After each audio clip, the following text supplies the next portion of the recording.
Okay, good day. My name is Brendan Lee McConaughey Holland, and this is my report on the feasibility study of non-elliptical aircraft lift distributions for maximum flight efficiency.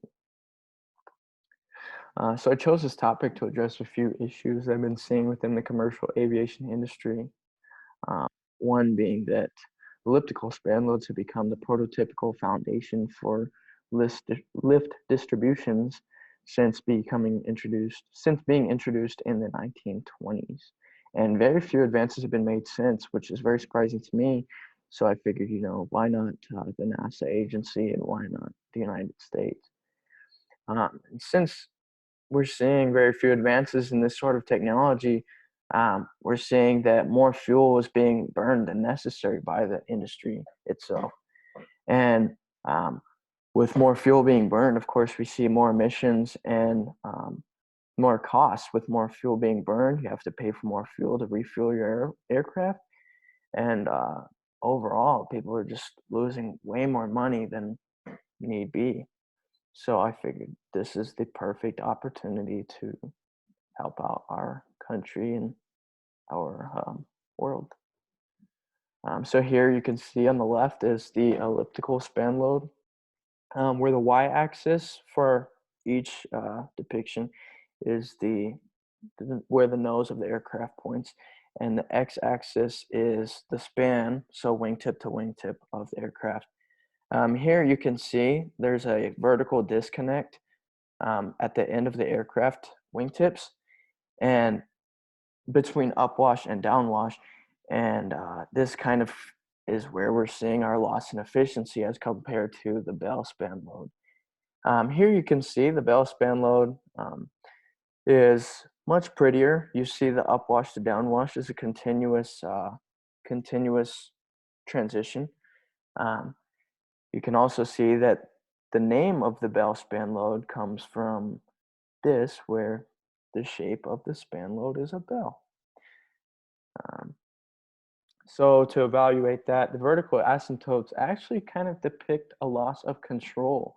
And by this, I mean that typically pilots get an adverse yaw, meaning when they roll to the left side, their plane tends to, turn to the right side.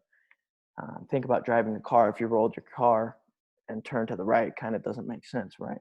But with proverse yaw, which is given by a bell span load, as you roll to the right, or roll to the left, you also turn to the left. And my assumption is that this would also take a little bit of stress off of the pilots, which is good for everybody. A better pilot, better aircraft, better flights. It's just good all around.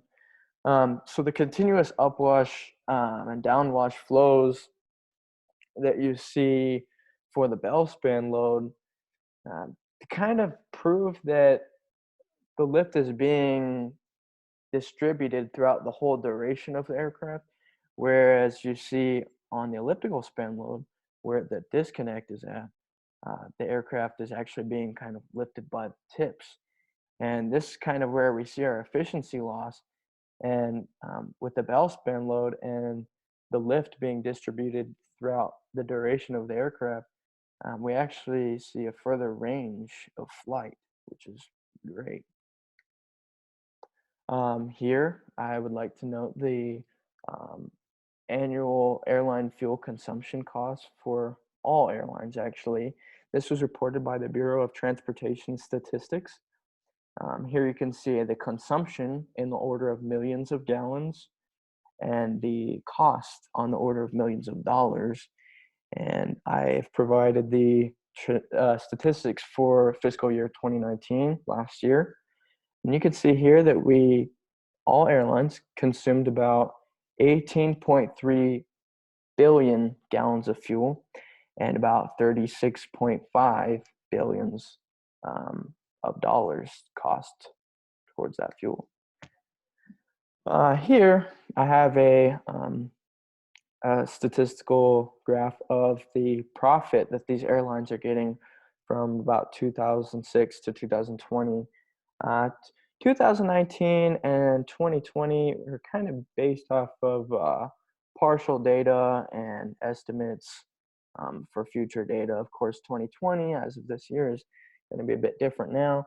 But this line here is about that $36.5 billion mark where um, airlines are spending that sort of money. And the revenue, as you can tell, on average, is much less than that. So this profit could be greatly increased if we could decrease the cost by maintenance including fuel. So here, with an 11% efficiency increase, we're seeing a reduction or savings of 2.2 billion gallons of aviation gas annually, approximately, and about $4.38 billion in savings. And saving this sort of money might seem very small as compared to what they spend, which is 18.3 billions of gallons and $36.5 billion. This seems small, but in reality, I think those billions of dollars could greatly help out the aviation community, the consumers, the pilots, save everybody money, and just going to be good all around, like I said. Here, I wanted to provide flight data, passenger data from 2019 of January to January of 2020. So 1 year to date of January. And you can see here that the total passenger amount has increased by about 5.6%, which is kind of crazy. But if this trend continues, we're going to see that emissions are going to be rising. There's going to be more and more flights. It's going to be more and more costs, more fuel being burned. And this is something that we could probably stop in its tracks now.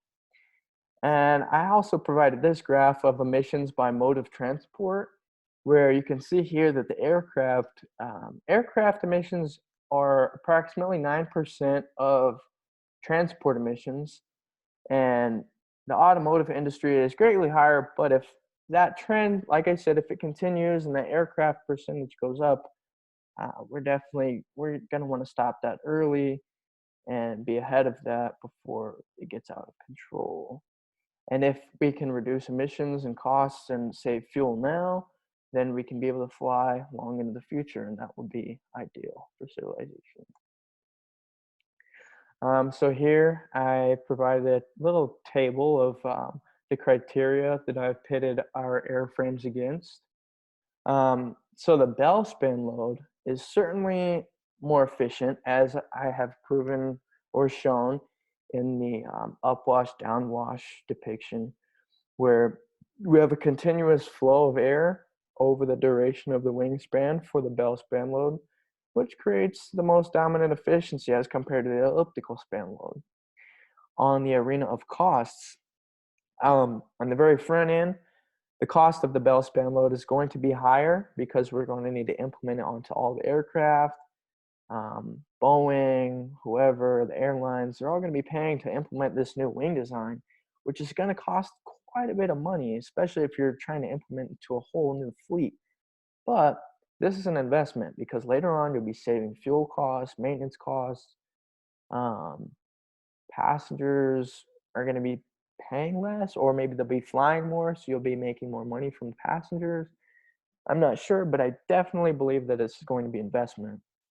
As far as airworthiness, the elliptical span load has proven itself over the years. As I said, it's become prototypical in the aviation industry. And it's kind of hard to compete with that, but I believe if we can prove this project to be suitable for commercial aviation industry, this is going to be ideal to use.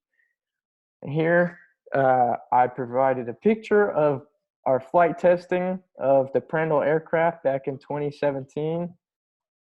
Here's me, there's Mr. Bowers, and here you can see no vertical tail, less weight, less fuel being burned. So I appreciate you listening. I appreciate the great semester, and thank you for your time. All right.